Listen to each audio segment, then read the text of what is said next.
What's going on, guys? Welcome back to the Demon Rush YouTube channel. Today we have a battle between me and Kyle Pearson, who's actually the artist on a lot of cards, the majority of the cards actually in the entire game. But before we jump into this clash, I want to first tell you guys that now we have the Demon Rush Discord.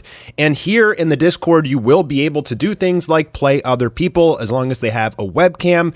So I'm sorry about the quality not being better, but for the time being, this is kind of how we're going to have to play virtually with each other, which it's still pretty fun. The community is growing, and here we can play. We can talk about theories and deck building and all sorts of great stuff on the Demon Rush Discord. We're really trying to build the community here, so make sure that you come over, join the channel, say hi to everybody. And actually tonight, if you're watching this video the day it was published on April 13th, I'll probably be in there dueling people and dueling fans and buyers and players and everything, and answering questions, maybe judging other people playing. So yeah, in the beginning, I'm gonna have to be judging everybody, but we will like to promote, some players who are skilled in the game who would like to judge as well. We'll get to that point eventually, but first, come join in. Okay, so first we're going to start off with the dice roll here.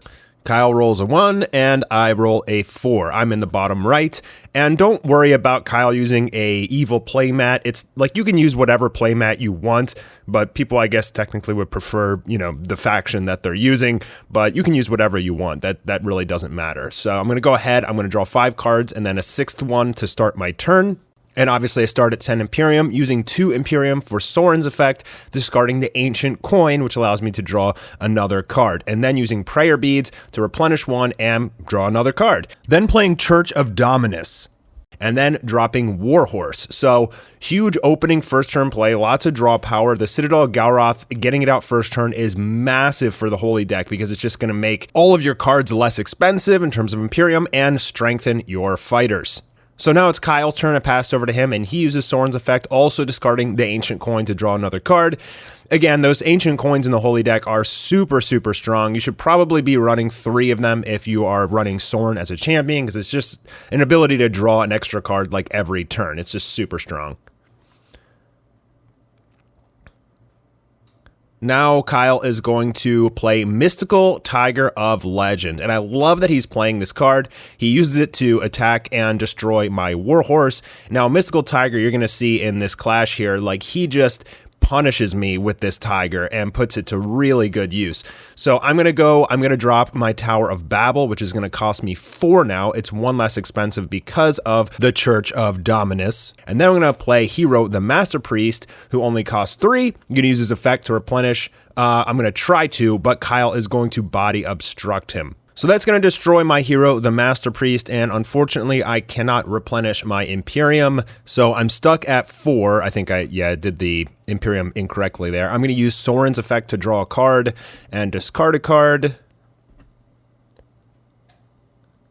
I discard God Fairy, the Imperium Knight, and then I pass my turn with only 2 Imperium left. So now it's Kyle's turn. He's going to draw for his turn. He's actually going to start at 12 Imperium because of the Mystical Tiger of Legend, and now he's going to play his own Church of Dominus. So now he would be at 13. He'd be off the charts, but I contradict that Citadel. I got to keep that thing off the board. It's just way too good if it stays out for a long time. So he's going to play Prayer Beads, and he's actually going to replenish 4 Imperium because the Mystical Tiger of Legend allows him to double anything that replenishes, it gets doubled. So it's just crazy. Like by playing Prayer Beads, which is like basically a free card, he's replenishing 4 Imperium, and then he's going to play Primal Bear and Dorn the Reviver. Now, I don't agree with playing Dorn here because he doesn't have any targets to resurrect, so he really should have discarded a soldier like Primal Bear and then used Dorn to resurrect it, and he basically played Dorn for no reason here, but that's okay. It's a learning experience for everyone. It's going to take time for people to really get the combos down, but look at this. He plays Tear of Isis, which replenishes 5, and because he has the Mystical Tiger out, he replenishes 10 Imperium. That's just such an insane combo because that would allow him, if he had an Angel, to just play an Angel on top of all these other cards he played in one turn, which is just insane. So now he's going to play Ray of Heaven to pump up all of his soldiers and attack Soren directly. So I'm going to take a bunch of damage here, but I don't think that it was worth it to just add a little bit of extra damage for that Ray of Heaven.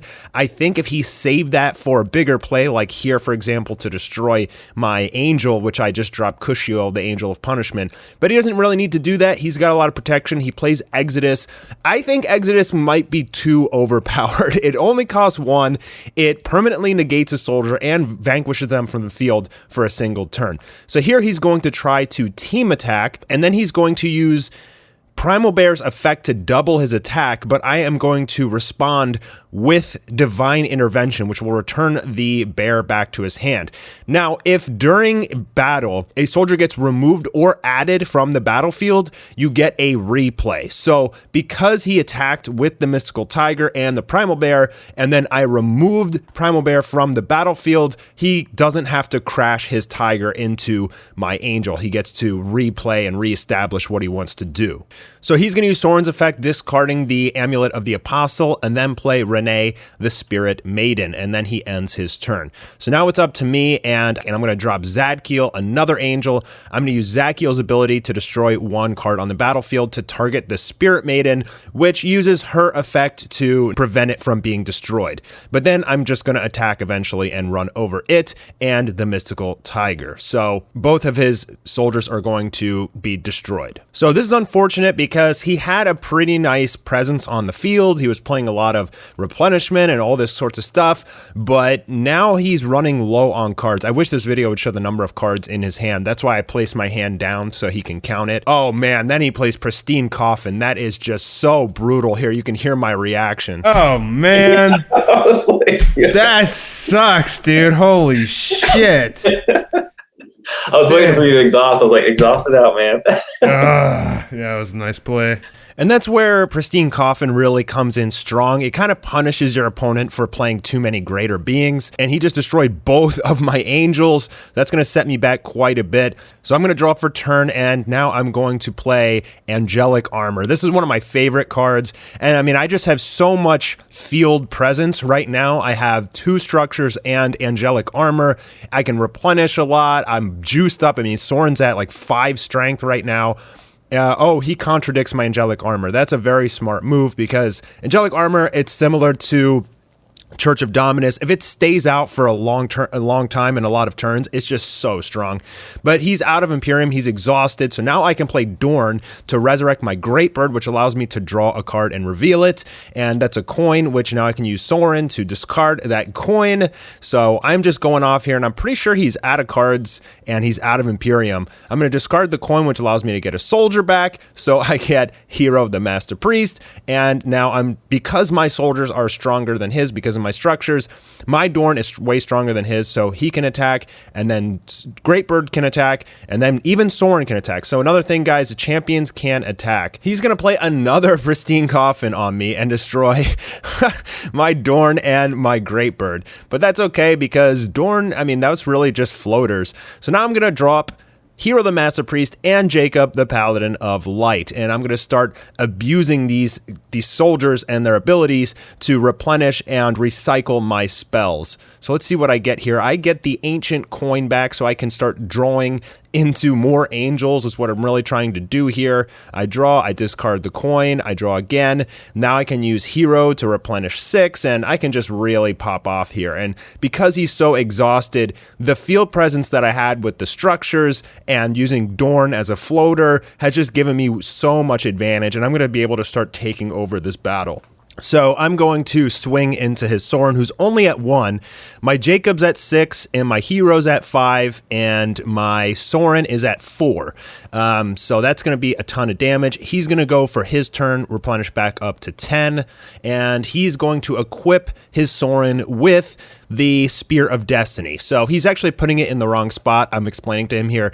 Equips and armors on your champion go in the slot behind your champion. So that's going to juice up his Soren to 4 strength, try and provide him some tankiness so he doesn't take as much damage. But I'm going to draw for turn and play Chains of Destruction, destroying that, and then I believe this is enough damage for game. 13, you were at 13, right? It's exact. Yeah. Exact death. Yeah, exact death. Thanks for watching, guys. Come join the Discord and play yourselves, and I'll see you tonight.